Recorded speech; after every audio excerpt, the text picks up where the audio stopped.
नमस्कार, बघूयात आजचा पहिला प्रकार।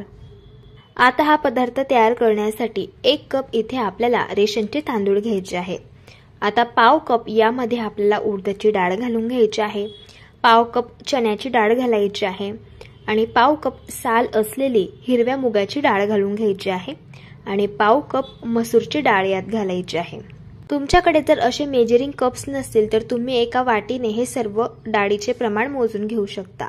आता यामध्ये पाणी घालायचं, 2-3 वेळेस डाळ स्वच्छ धुवून घ्यायची। डाळ धुवून घेतल्यानंतर यामध्ये आपल्याला भांड भरून पाणी घालायचे, यावरती झाकण ठेवायचे आणि रात्रभर हे डाळ आणि तांदूळ आपल्याला भिजण्यासाठी ठेवायचे आहे। कारण हा पदार्थ सकाळी बनवायचा आहे तर ही पूर्वतयारी आपल्याला करून घ्यायची आहे। रात्रभर इथे मी डाळ तांदूळ चांगले भिजवून घेतलेले आहे। आता हे डाळ तांदूळ एका चाळणीवरती काढून घेऊयात आणि यातील जे पाणी आहे तर ते पूर्णपणे आपल्याला सेपरेट करून घ्यायचे अशा पद्धतीने। आता मिक्सरच्या भांड्यामध्ये हे सर्व डाळ तांदूळ आपल्याला घालून घ्यायचे आहे। इथे मोठं भांड मी वापरलेलं आहे मिक्सरचं, त्यामुळे हे सर्व डाळ तांदूळ घालून घेतले। हवं तर तुम्ही 2 किंवा 3 बॅचेस मध्ये सुद्धा डाळ तांदूळ बारीक करून घेऊ शकता। 6 ते 7 हिरव्या मिरच्या घातल्या, 6 ते 7 लसूणच्या पाकळ्या घालून घेतल्या, 10 ते 12 कढीपत्त्याची पानं घातली, पाव चमचा जिरं घालायचं आहे आणि कोथिंबीर घालून घ्यायची आहे 1 वाटी। आता थोडंसं पाणी घालून आपल्याला हे डाळ तांदूळ वाटून घ्यायचे आहे। इथे मी हे डाळ तांदूळ वाटून घेतलेले आहे। जसं आपल्या डोस्यांचं बॅटर असतं तशाच पद्धतीच्या थिकनेसचं हे बॅटर आपल्याला तयार करून घ्यायचे। आता हे तयार करून घेतलेलं बॅटर आपल्याला एका बाउलमध्ये काढून घ्यायचं आहे। तुम्ही पुन्हा या बॅटरची थिकनेस बघून घ्या, अशा पद्धतीची आपल्याला ठेवायची आहे। आता यामध्ये पाव चमचा हळदी पावडर घालायची आहे, पाव चमचा हिंग घालायचा आहे। हिंगाचा फ्लेवर यामध्ये खूप छान लागतो आणि चवीप्रमाणे मीठ घालून घ्यायचे आणि पुन्हा हे सर्व जिन्नस आपल्याला मिक्स करून घ्यायचे।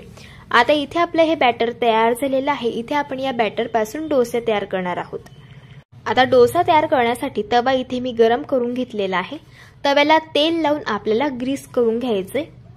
आता तव्यावरती 2.5 पळी आपल्याला हे बॅटर घालून घ्यायचंय डोस्याचं। इथे मला मोठ्या साईजचा डोसा बनवायचा आहे, त्यामुळे मी थोडंसं जास्त बॅटर यावरती घातलं। आता डोसा आपल्याला हलक्या हाताने छान असा पसरवून घ्यायचा आहे। हा डोसा आपल्याला एकाच साइडने क्रिस्पी आणि कुरकुरीत होईपर्यंत भाजून घ्यायचा आहे। डोसा हलका भाजत आला की वरची बाजू याची कोरडी होते, याला तेल लावून घ्यायचे आणि हा डोसा मस्त क्रिस्पी आणि कुरकुरीत होईपर्यंत आपण आता एका साइडने भाजून घेऊया। इथे मी हा डोसा एका साइडने छान क्रिस्पी कुरकुरीत होईपर्यंत भाजून घेतला। आता याला फोल्ड करून घेऊया।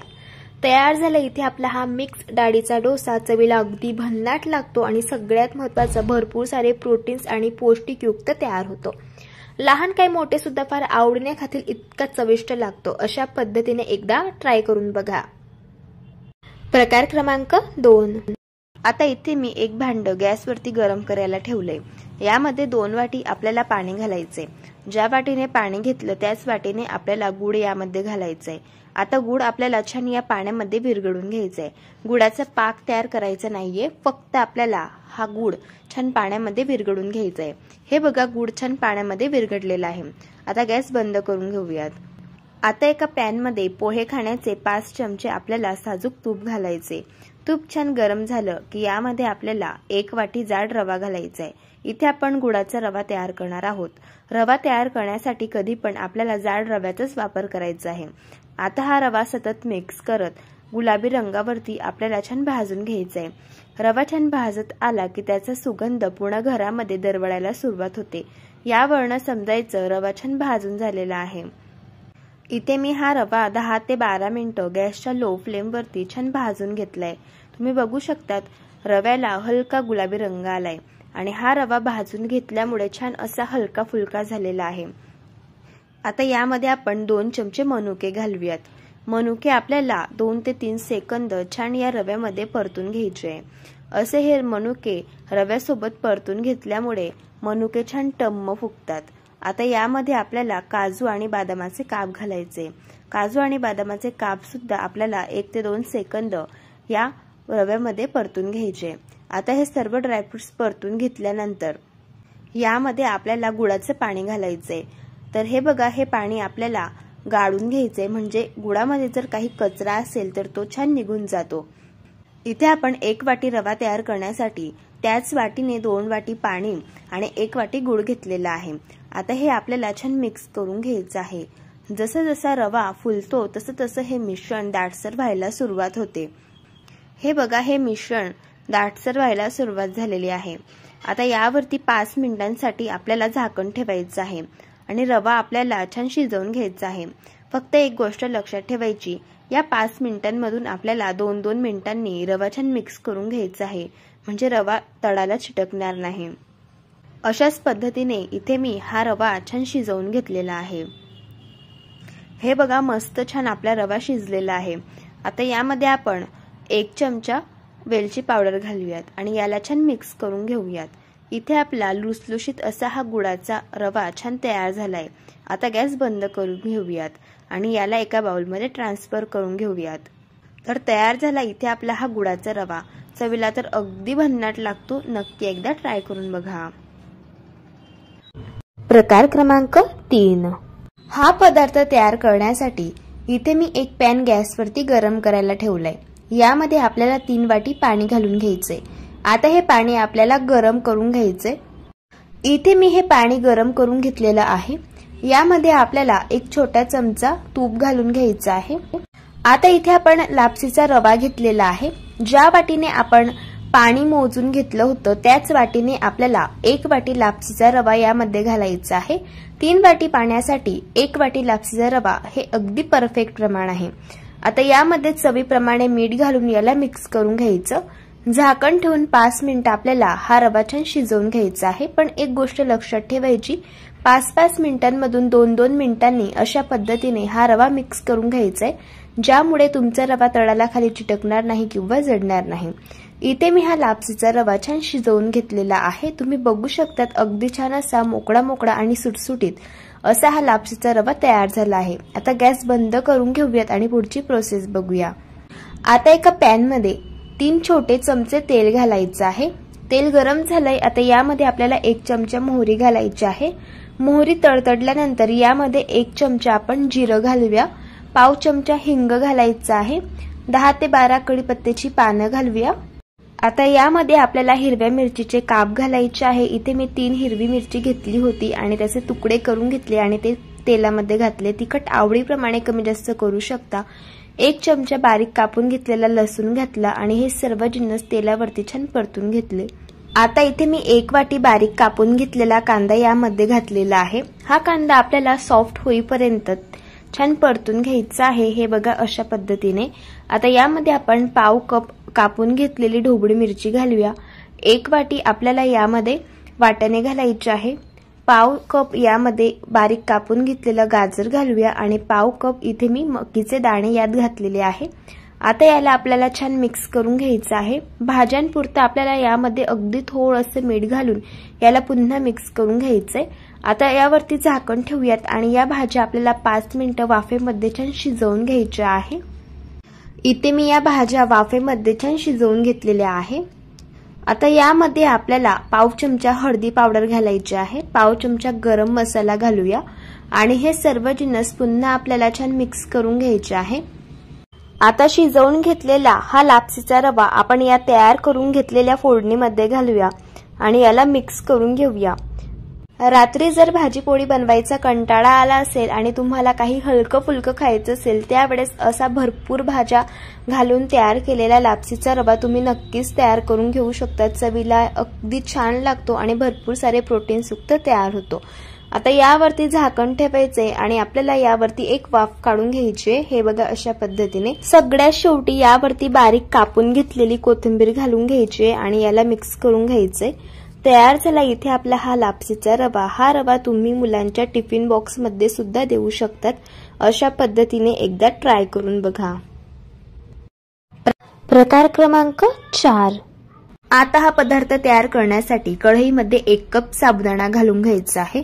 आता हा साबुदाणा गॅसच्या अगदी मंद आचेवरती 3 ते 4 मिनिटं आपल्याला रंग चेंज होऊ न देता भाजून घ्यायचा आहे। जसं जसं साबुदाणा भाजला जाईल तशी तशी साबुदाण्याची साईज सुद्धा डबल व्हायला लागते। यावरून समजायचं साबुदाणा भाजून झाला। बघा, इथे मी साबुदाणा अजिबात रंग चेंज न होऊ देता भाजून घेतलेला आहे आणि साबुदाण्याची साईज सुद्धा डबल झालेली आहे। हा साबुदाणा पूर्णपणे आपल्याला एका प्लेटमध्ये आता थंड करून घ्यायचा आहे। आता आपण एका मिक्सरच्या भांड्यामध्ये हा साबुदाणा थंड झाल्यावरती काढून घेऊया आणि याची अशा पद्धतीची आपल्याला बारीक पावडर तयार करून घ्यायची आहे। ही तयार करून घेतलेली पावडर आपण एका परातीमध्ये काढून घेऊया। आता सेम मिक्सरच्या भांड्यामध्ये 1 कप आपल्याला कच्च्या बटाट्याचे काप घालून घ्यायचे आहे। ज्या वाटीने साबुदाणा घेतला होता त्याच वाटीने हे काप मी मोजून घेतले। यामध्ये आपल्याला 1 चमचा जिरं घालायचे, 4 ते 5 हिरव्या मिरचीचे काप आणि 1 इंच आलं घालून घ्यायचे आणि 1 चमचा यामध्ये आपल्याला लिंबाचा रस घालून घ्यायचे। आता अजिबात पाण्याचा वापर न करता याची आपल्याला अगदी बारीक अशी पेस्ट तयार करून घ्यायची आहे। आता ही तयार करून घेतलेली पेस्ट आपण बारीक करून घेतलेल्या साबुदाण्याच्या पावडरमध्ये घालून घेऊया। यामध्ये आपल्याला पाव कप भाजून घेतलेल्या शेंगदाण्यांचा कूट घालून घ्यायचा आहे आणि चवीप्रमाणे मीठ घालायचे। आता सुरुवातीला हे सर्व जिन्नस हाताने मिक्स करून घ्यायचे आहे। बटाटा आपण बारीक करून घेतलेला आहे, त्यामध्ये भरपूर सारं पाण्याचं मॉइश्चर आहे, त्यामध्ये सुरुवातीला याला चांगलं मिक्स करून घेतलं। आता यामध्ये लागेल तसं थोडं थोडं पाणी घालायचं आहे आणि याचा आपल्याला मऊसूत असा गोळा मळून घ्यायचा आहे। बघा, हे पीठ तयार करण्यासाठी पाव कप पाणी इथे मी हे पीठ तयार करण्यासाठी वापरले आणि मस्त असं हे बघा मऊसूत पीठ इथे आपलं तयार झालंय। आता यावरती झाकण ठेवायचे आणि 5 मिनिटं आपल्याला हे पीठ मुरण्यासाठी ठेवायचे। 5 मिनिट झालेले आहेत। आता पुन्हा याला 1 ते 2 मिनिटं आपल्याला चांगलं मळून घ्यायचं आहे। इथे आज आपण साबुदाणा न भिजवता क्रिस्पी आणि कुरकुरीत असे साबुदाण्याचे वडे बघत आहोत। तर त्यासाठी थोडंसं मिश्रण हातामध्ये घ्यायचं। याचा सुरुवातीला गोलाकार असा गोळा तयार करून घ्यायचा आणि हाताने याला टिक्कीसारखं प्रेस करून घ्यायचे।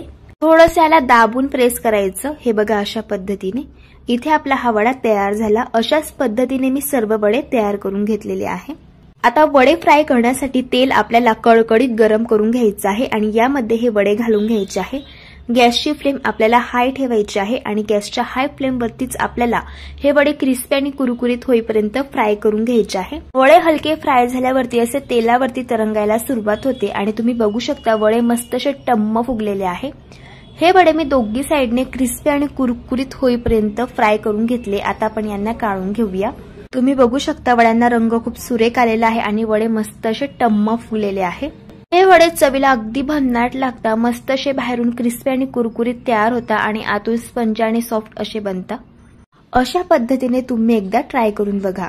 प्रकार क्रमांक 5, पदार्थ तयार करण्यासाठी 1 कप आपल्याला लापसीचा रवा घ्यायचा आहे। यामध्ये आपल्याला अर्धी वाटी ताजं दही घालून घ्यायचंय।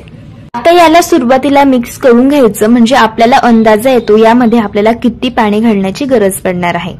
याला मिक्स करून घेतलं। आता थोडं थोडं पाणी घालायचंय आणि याचं आपल्याला बॅटर तयार करून घ्यायचंय। बघा, मी याचं बॅटर तयार करून घेतलेलं आहे आणि हे बॅटर बनवण्यासाठी इथे मी 1 कप पाणी हे वापरले। आता यावरती झाकण ठेवायचं आणि 20 मिनिटांसाठी याला आपल्याला भिजण्यासाठी ठेवायचे। आता इथे 20 मिनिट झालेले आहे। यावरचं झाकण काढूयात। बघू शकता लापसीचा रवा चांगला भिजला गेलेला आहे। रव्याने पूर्ण जे पाणी होतं ते पूर्ण शोषून घेतलेलं आहे। आता एक मिक्सरचं भांडं घ्यायचं, यामध्ये आपल्याला हा रवा घालून घ्यायचा। आता यामध्ये अर्धा कप आपल्याला पाणी घालायचं आहे आणि छान याची आपल्याला बारीक पेस्ट तयार करून घ्यायची आहे। बघा, याची मी पेस्ट तयार करून घेतलेली आहे। जसं आपल्या डोस्यांचं बॅटर असतं तशाच पद्धतीचं आपल्याला याचं बॅटर ठेवायचंय। आता याला आपण एका बाउलमध्ये काढून घेऊया। तुम्ही पुन्हा याची एकदा थिकनेस बघून घ्या। अशा पद्धतीची आपल्याला ठेवायची आहे। आता सगळ्यात शेवटी यामध्ये आपल्याला चवीप्रमाणे मीठ घालून मिक्स करून घ्यायचं आहे। इथे आज आपण लापशीच्या रव्याचा मऊ, लुसलुशीत, जाळीदार आणि स्पंज आणि सॉफ्ट असे डोसे बघणार आहोत। डोसे छान मऊ लुसलुशीत बनावे आणि छान जाळीदार तयार होण्यासाठी यामध्ये आपल्याला अर्धा चमचा बेकिंग सोडा घालून घ्यायचे। याला मिक्स करून घ्यायचे। असा सोडा घातल्यामुळे हे बॅटर छान हलकं फुलकं होतं। डोसे तयार करण्यासाठी तवा कडकडीत गरम करून घेतला, याला तेल लावून घ्यायचे। आता डोस्यांचं बॅटर यावरती घालायचे। इथे मी 2 पडी हे बॅटर घातलेलं आहे। थोडंसं याला पसरवून घ्यायचे। हा डोसा आपल्याला थोडासा जाडसरच बनवायचा आहे, जास्त पातळ याला करायचं नाही। बघा, डोस्याला छान जाडी पडायला सुरुवात झालेली आहे। हा डोसा एकाच साइडने आपल्याला भाजून घ्यायचा आहे। बघा, इथे मी हा डोसा भाजून घेतला। डोस्याची वरची बाजू पूर्णपणे कोरडी झालेली आहे, याचा अर्थ डोसा चांगला एका साइडने भाजून झाला। याला काढून घ्यायचं। तुम्ही बघू शकता डोस्याला छान मस्त जाडी पडलेली आहे। हे डोसे अगदी छान मऊ, लुसलुशीत, स्पंज आणि सॉफ्ट तयार होतात आणि मस्त असे जाळीदार बनतात। सकाळी जर तुम्ही हे डोसे बनवले तर रात्रीपर्यंत असेच मऊ लुसलुशीत स्पंजी राहतात आणि चवीलाही अगदी भन्नाट असे लागतात. 2 डोस्यांऐवजी तुम्ही 5 डोसे कधी खाणार हे देखील तुम्हाला समजणार नाही, इतके चविष्ट हे तयार होतात. हे डोसे खोबऱ्याच्या चटणीसोबत, शेंगदाण्याच्या चटणीसोबत, बटाट्याच्या भाजीसोबत चवीला अप्रतिम लागतात. तुम्ही अशा पद्धतीने एकदा ट्राय करून बघा. जर तुम्हाला आजच्या या सर्व रेसिपीज आवडल्या असेल तर रेसिपीला लाईक करा, चॅनलला सबस्क्राईब करा आणि शेजारील बेल आयकॉन प्रेस करायला विसरू नका. व्हिडिओ जास्तीत जास्त शेअर करा. तर चला भेटू एका मस्त अशा चमचमीत रेसिपी सोबत. तोपर्यंत धन्यवाद.